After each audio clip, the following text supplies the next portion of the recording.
Oi.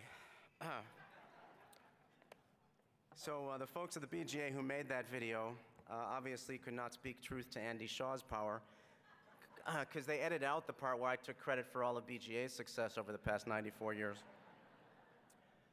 Seriously though, a huge shout out to Mary Frances O'Connor, Bill Ward, and the other folks who put that video together. And also to my parents, to my wife, to my partner, and to Grubhub co-founder Mike Evans, who are still talking to me, surprisingly, after that. Christy, thank you for your kind introduction. It struck me also that you and I have a ton in common. We're both proud Chicagoans. We both fight for honest government and against gerrymandering. We both went into our family businesses, which, as you know, each mailed out millions of copies of printed material with nice pictures. My family was in the mail order business selling office supplies. I guess that's where the similarities end. My friends, I'm truly humbled to be up here. I'm really humbled because my award is half the size of this other one. But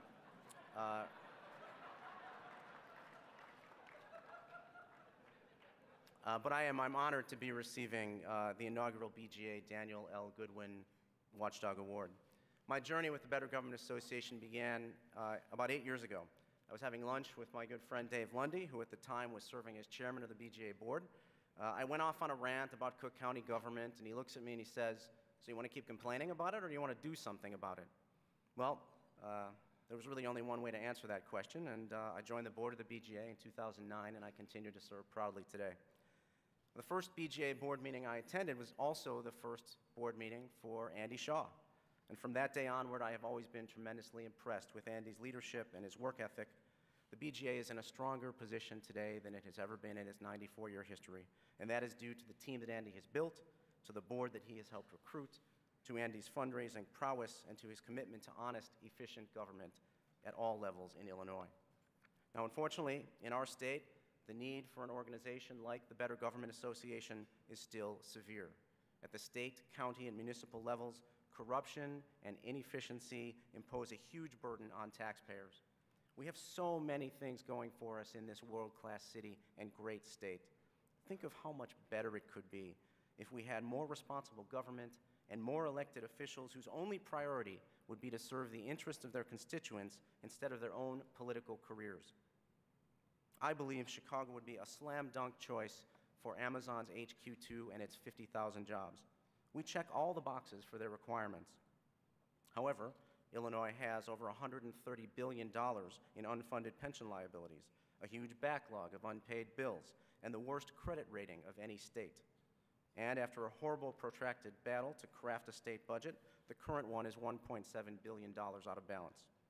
So there is one box on Amazon's list of requirements that we're far from satisfying: a stable and business-friendly environment and tax structure. Now, even though the situation is dire and the headlines are depressing, we must never stop striving for and demanding the better government that we deserve as citizens and taxpayers. The BGA continues to execute on its longstanding mission to promote integrity, transparency, and accountability in government by exposing waste, fraud, and corruption, by advocating effective public policy, and informing and engaging the community. You're hearing about some of those many successes today that we have had in this endeavor. None of that would be possible without you and the support that all of you have provided, and thank you for that. And speaking of thank yous, I have several. First of all, to Dan Goodwin, thank you for your generosity and leadership. I'm proud to be the first recipient of the Goodwin Award. I'm envisioning how fun my next Facebook post would be if only your last name were Emmy or Academy or Tony. To Andy Shaw, Mary Frances O'Connor, Saul Lieberman, and Ernest Crowder, and the entire team at the BGA, thank you for your tireless work, your dogged persistence, and your dedication to this cause.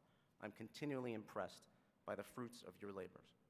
To Dave Lundy for recruiting me to serve on the BGA board. This is all your fault, and I'm never going to forgive you. To our chairman, Mark Rust, and my colleagues on the BGA board, I greatly appreciate your leadership in our community. It's my honor to be associated with you. To the many public servants who do good, honest work on behalf of the citizens, I acknowledge and honor you, and I encourage you to continue setting the example for those around you. To my partners and our whole team at Origin Ventures, I'm grateful for your brilliance, and as well as you allowing me the bandwidth to participate civically and philanthropically. I'm thankful to my parents, Jan and Harvey Miller, without whom I wouldn't be here. I continue trying to live by your example every day. And my greatest appreciation is reserved for my wife, Diane, without whom I wouldn't be anywhere. Di, I love you more than anything. Our amazing journey continues. Thank you very much.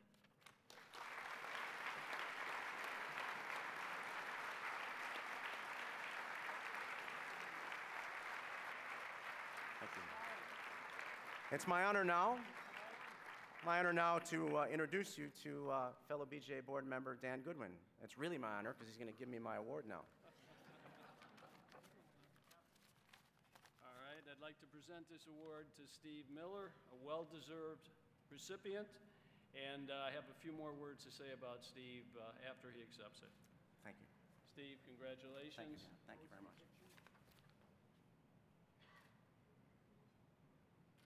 Can we take a picture with the big one, too? Just, you know. All right, thank you, Steve.